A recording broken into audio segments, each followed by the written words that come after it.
Gemini Risings November 2024 is a wild month because it shows that despite massive changes and confusion, there's a fun new relationship in your life emerging.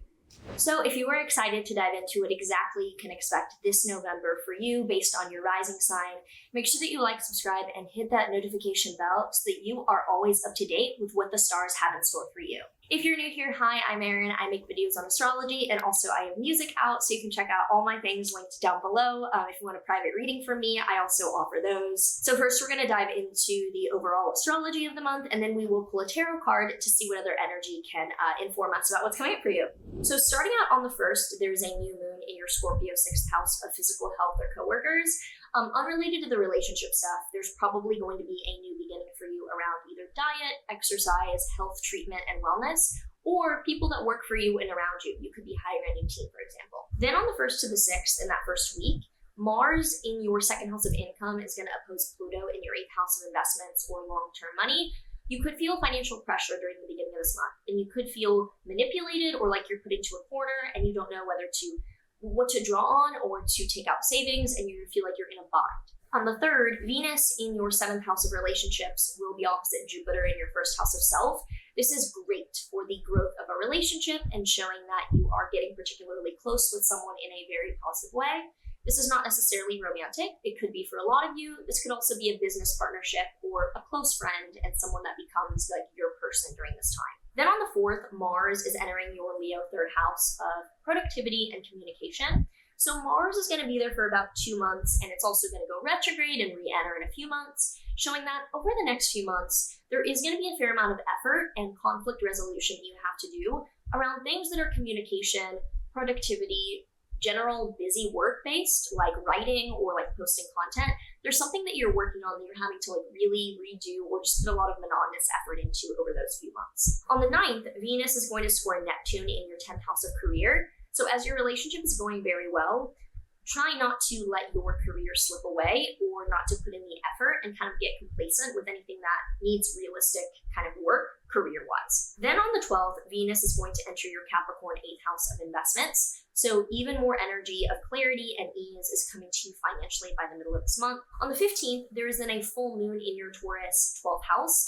This full moon is wild and shows shock or volatility. So for you, it's in your 12th house of mental health, showing that you could just have like really bad nightmares or some sort of like, depending on you personally, different level of breakdown. I don't mean like this has to be like that bad, but with a full moon like this in your 12th house, I would say something disrupts your mental health on that day that is just wild. It could also be a breakthrough. Like if you're on like something that's like opening your mind, like let's say you are on sometimes psychedelic, it could show something like this too. It doesn't have to be bad, but there's a breakthrough of something shocking mental health wise in the middle of this month. Also on the 15th, Saturn is going to station direct in your 10th house of career. So over the past few months, Saturn retrograde has shown going back, rethinking or reconsidering boundaries and what is in store for your career.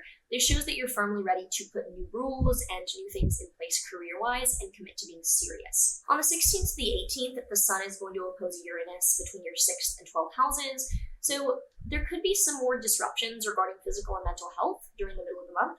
This alternatively could show that the demands of work are disrupting your mental health in the middle of this month. Then on the 17th to the 18th, Mercury is going to oppose Jupiter, again between your relationship and self houses. This shows good news or conversation that's going really, really well with your partner later this month. On the 20th, Pluto is then going to firmly re-enter your Aquarius 9th house. So I have a full video on Pluto in Aquarius that I filmed last year because Pluto has been retrograding in and out.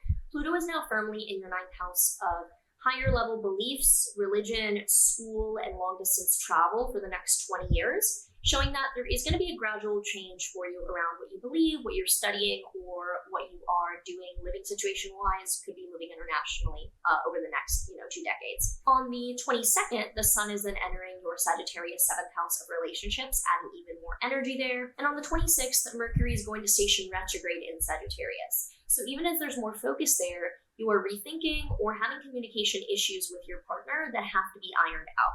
On the 30th, we end the month with a new moon in your Sagittarius 7th house. This shows a new beginning in that relationship, even through the clarity and even through some of the struggles that could be happening, that there is still a new beginning there. If you have any thoughts or predictions for this month for you, leave me a comment down below saying how you're feeling. I'm interested about how you guys are doing after eclipse season and how this November is going to play out for you.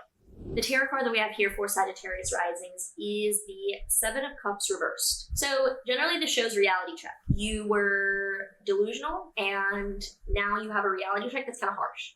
So I think that even though there's a new relationship, there's something about it where there's a reality check involved, or that could be with things around health. This could be more health related, that there's some sort of clarity that you have to be like, oh, that is actually, I'm no longer living in a fantasy world.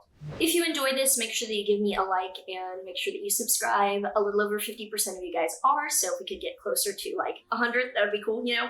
Otherwise, I wish you a very happy November and I will see you later. Bye.